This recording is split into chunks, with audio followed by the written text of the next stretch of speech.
He's getting us ready to do something, and then we take the wrong road. We turn away from God. We do something we shouldn't do, and then we're lost. And I know that just has to, hurt God, because unlike our pets, we know not only is that's not the right thing to do, but we know why. We understand that is wrong, and I know that must hurt God. And so that is something that we've got to think about every time we make a choice, how this will affect,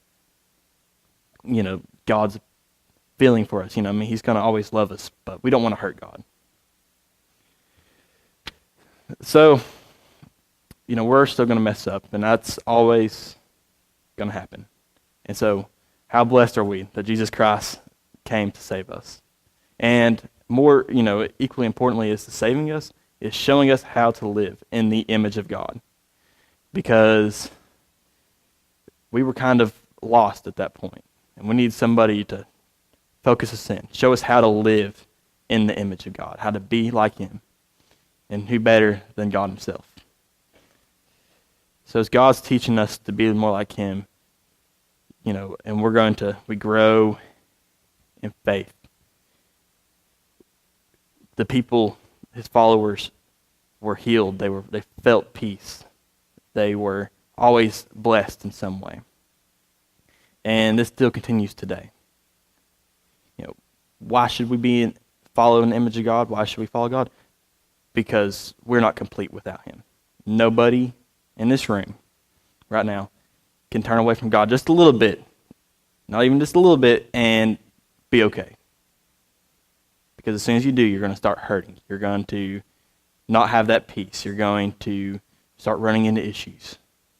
Because God is the only person you can turn to for that peace and for that comfort and that direction. And you can't just do it whenever you need Him. You can't just say, oh, God, I need you now because I have this issue. You can't come to church for 45 minutes or for an hour and listen to me preach for this 15 minutes. It's about what you do with the other 167 hours and 45 minutes in this week. That's what really matters. What are you doing outside of church? What are you showing the world? Because, without God, we're not whole, we're not okay, we're not going to be able to live and function properly. And